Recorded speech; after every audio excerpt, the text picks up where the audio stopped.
सारस और केकड़ा की कहानी। बहुत समय पहले की बात है। एक घने जंगल के बीचों बीच एक बहुत ही सुंदर झील था।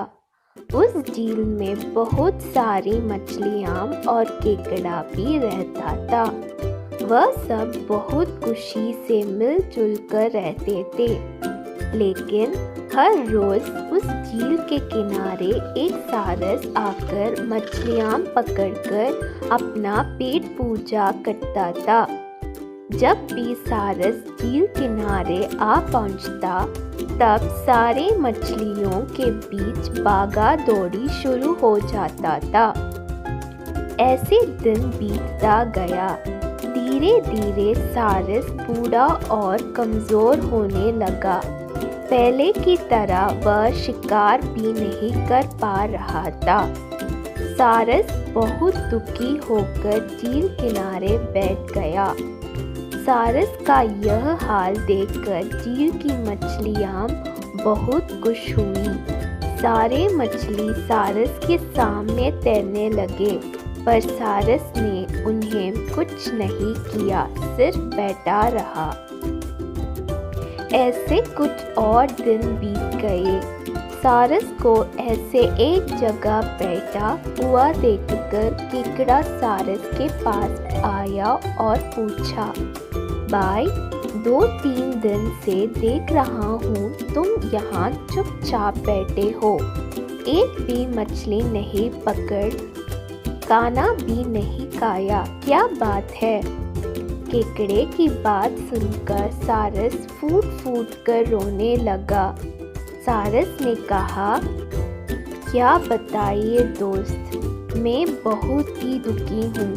कुछ दिन पहले एक ज्योतिषी ने मुझे एक बात बताया कि बहुत ही जल्दी यह झील सूखने वाला है। बिना पानी के तुम सब कैसे जी पाओगे? तुम सब मर जाओगे। तुम लोगों की मुझे बहुत चिंता हो रहा है, इसलिए मैंने खाना पीना छोड़ दिया। केकड़े ने कहा, क्या बोल रहे हो? यह तो बहुत गंभीर और चिंता की बात है, मुझे सबको बताना होगा। सारस की बात केकड़े ने झील की सारी मछलियों को बताया। सारी मछलियाँ और केकड़ा मिलकर सारस के पास गए और बोला, क्या बोल रहे हो, झील सूख जाएगा? तब हम सब कहाँ जाएंगे, क्या करेंगे? कोई तो उपाय होगा ना बचने का। हम सब ने तुमको हमारा दुश्मन समझा, पर तुम तो हमारे दोस्त निकले। हम लोगों की चिंता के कारण तुमने खाना पीना छोड़ दिया। दोस्त, अब तुम ही कोई उपाय बताओ। सारस ने कहा, अच्छा लगा सुनकर कि तुम सबने मुझे दोस्त माना है। एक उपाय है, कुछ ही दूर पर एक तालाब है। अगर तुम लोग चाहो तो मैं एक एक करके तुम लोगों को वहाँ छोड़ सकता हूँ। सारे मछली मान गए और कहा, ठीक है ठीक है। तालाब में पहुँचने के लिए अगले दिन से सारस एक एक मछली को अपने चोंच पर लेकर जाना शुरू किया। ऐसे कुछ दिन बाद केकड़े की बारी आई। सारस केकड़े को लेकर रवाना हुआ।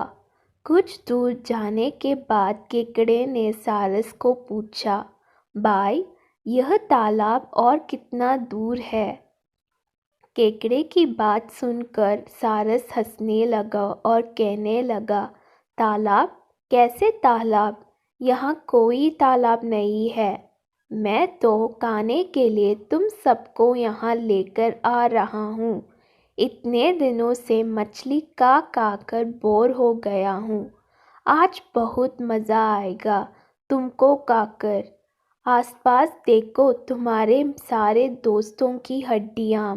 अब तुम्हारी बारी है। यह बोलकर सारस एक बड़े से पत्थर पर आकर आ बैठा। सारस की बात सुनकर केकड़ा बहुत गुस्सा हो गया और अपने आप को बचाने के लिए अपने दोनों हाथों से सारस का गला दबा दिया और कुछ देर बाद सारस मर गया। फिर केकड़ा अकेले झील वापस आ गया और बाकी मछलियों को सारस के चाल के बारे में बोला और कैसे उसने सारस को मार डाला यह भी बताया। सारे मछली बहुत खुश हुए और निश्चिंत होकर रहने लगे। इस कहानी से सीख। इस कहानी से हम यह सीख मिलती है कि हमें हर काम सोच समझकर करना चाहिए और किसी की बातों में नहीं आना चाहिए।